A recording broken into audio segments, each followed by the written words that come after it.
Le budget moyen qu'un Français consacre à un smartphone en France est de 487 €.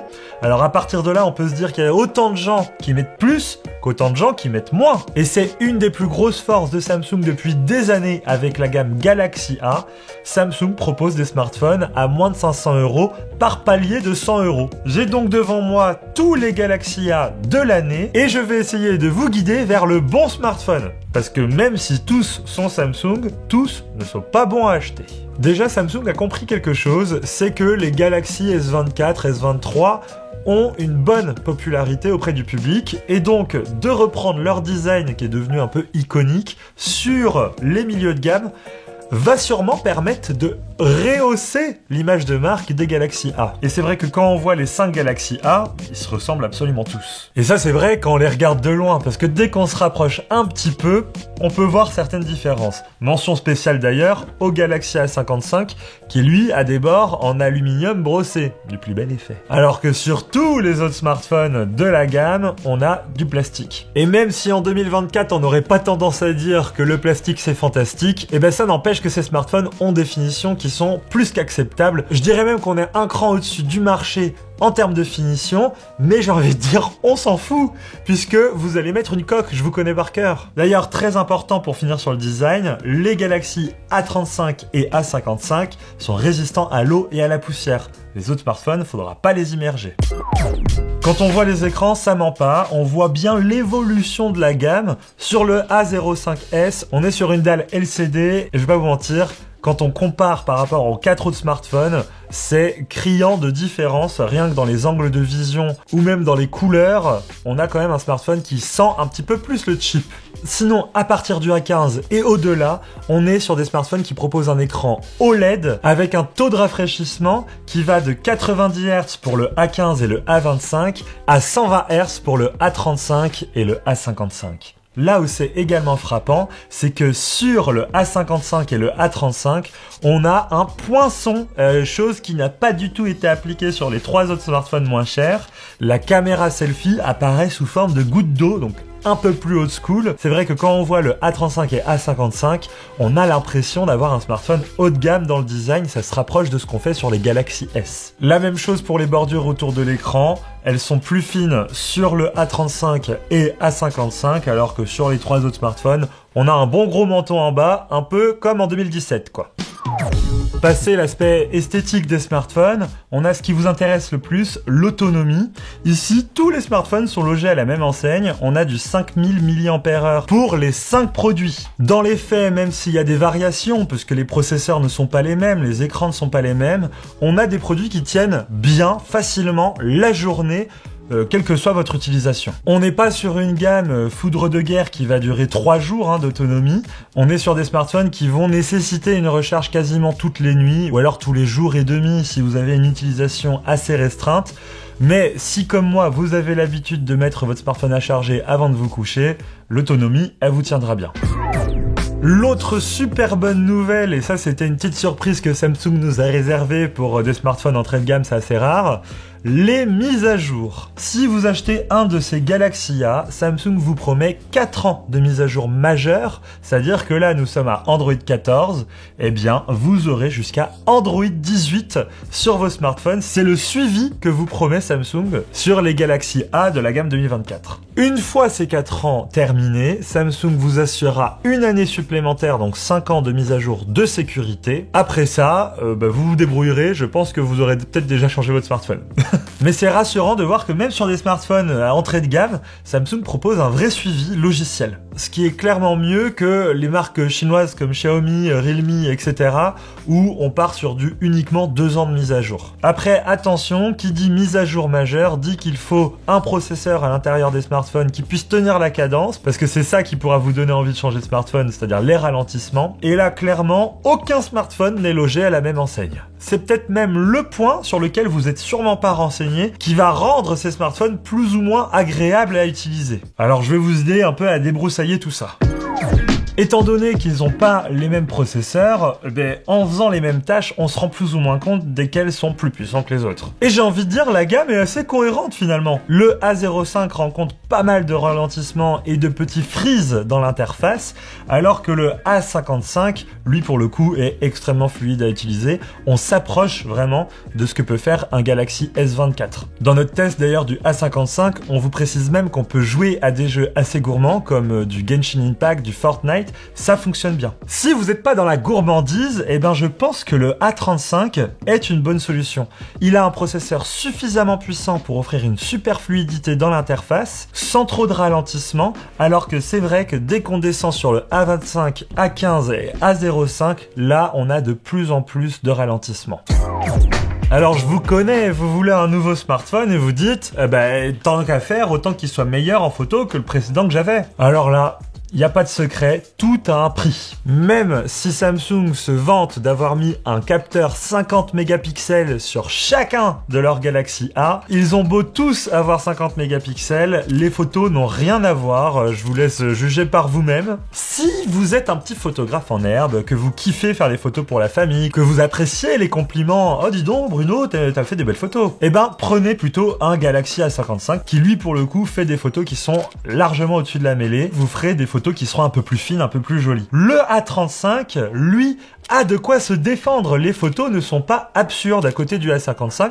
Par contre, dès qu'on descend en dessous avec le A25, le A15 et le A5, c'est la dégringolade, très clairement. Et d'autant plus sur le A05, qui lui, à chaque fois, sur tous les comparatifs, a proposé des photos qui étaient en dessous de tous. Mais genre, loin en dessous. Vraiment pas bon, quoi. Ensuite, il y a quelque chose qui est important si vous choisissez un smartphone pour la photo. C'est la polyvalence. Et c'est d'ailleurs la force de Samsung sur les ultra haut de gamme. Ils proposent une polyvalence folle, surtout sur les Galaxy S24 Ultra, avec 2 zooms optiques, un ultra grand angle, un capteur de 100 mégapixels. Bref, la proposition est très forte. Là, sur les Galaxy A, on est sur une proposition un peu plus mitigée. Déjà, j'élimine le A05 qui est clairement une fraude à la photo. On a 3 capteurs à l'arrière qui nous vendent vraiment quelque chose qui s'approche design des Galaxy S24. En réalité, on a 2 capteurs qu'on peut éliminer d'office, c'est le capteur macro et le capteur de profondeur. Le seul qui compte, c'est le capteur grand angle qui permet de faire les photos que je vous ai montré tout à l'heure. Un capteur de profondeur, vous allez me dire, mais pourquoi faire?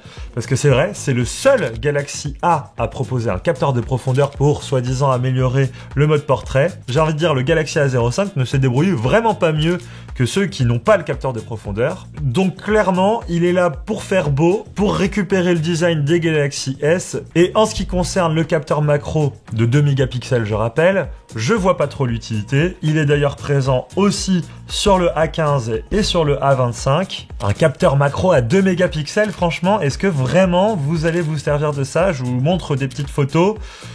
Non, ça sert à rien, voilà, vraiment. Par contre, on a une proposition un poil plus convaincante sur le A35 et le A55 avec un capteur macro de 5 mégapixels. Ça va pas casser non plus 3 pattes à un canard, ça sert toujours pas à grand chose le capteur macro, mais bon, on va pas cracher sur le fait qu'il est un peu meilleur sur les 2 derniers smartphones. Étant donné qu'il n'y a pas de capteur de profondeur sur tous les smartphones au-dessus du A05, et bien tout ça est remplacé par une optique ultra grand angle, bien plus utile que le capteur de profondeur du A05.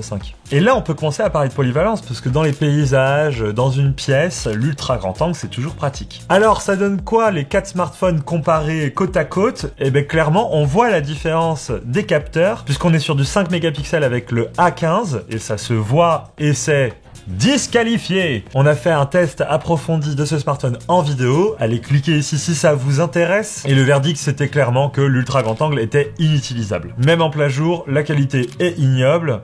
On s'améliore un petit peu sur le A25 et le A35 avec un capteur 8 mégapixels. Entre les 2 smartphones, on a un résultat plutôt similaire, mais on monte vraiment en gamme avec le A55 sur l'ultra grand angle, où la photo là, elle ressemble à enfin une photo ultra grand angle qu'on pourrait exploiter, qu'on pourrait envoyer facilement à sa famille en se disant c'est une belle photo. Et pour plus de polyvalence, dans l'interface photo, Samsung propose un zoom x2.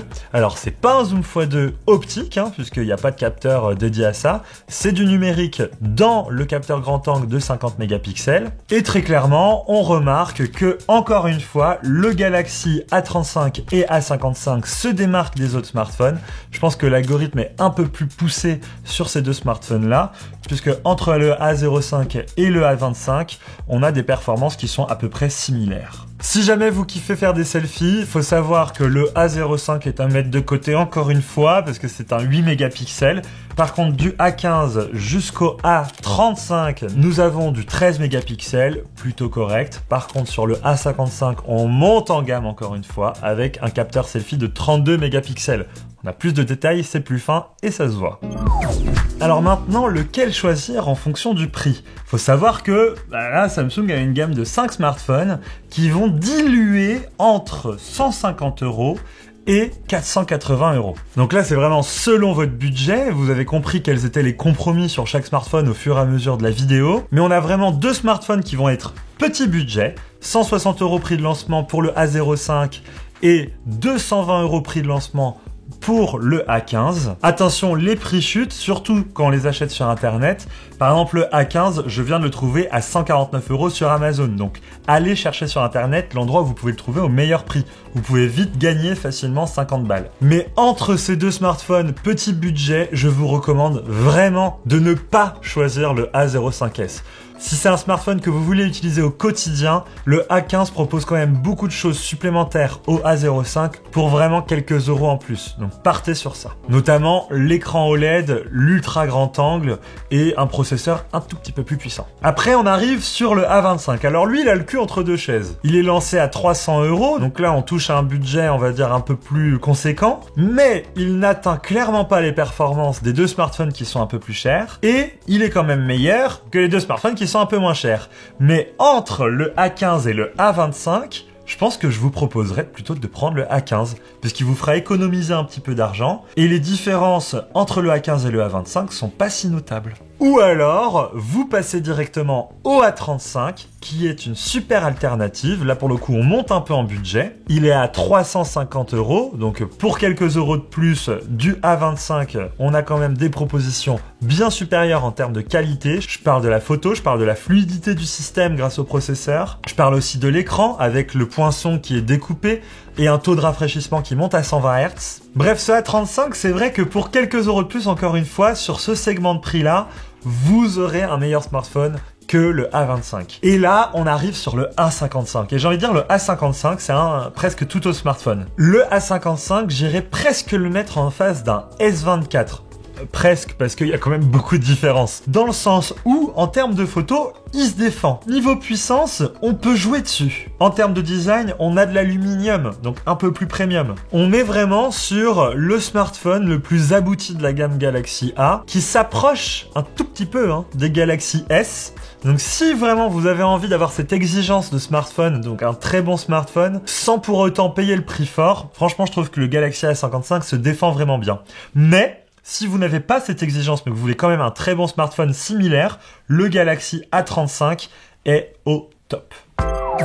Pour conclure, quel smartphone Samsung je vous recommande le plus dans la gamme Galaxy A? Eh ben c'est assez simple. Si vous avez un petit budget, partez directement sur le Galaxy A15. On le trouve pour à peine plus cher que le Galaxy A05 et pour le coup, il est vraiment mieux. Si vous avez un tout petit peu plus de budget, partez sur le Galaxy A35. 350 €. Avec des promos, il y a moyen qu'ils descendent à 290. Tous les liens sont dans la description et les meilleurs prix également. Et c'est un peu la même logique que pour le A15. Le A35 est meilleur que le A25 pour à peine plus cher. Et puis si jamais vous avez un petit budget pour vous faire plaisir, un peu meilleur en photo, un peu meilleur en puissance, vous avez le A55. Il est à un peu plus d'une centaine d'euros de plus selon pareil les promos ou quoi.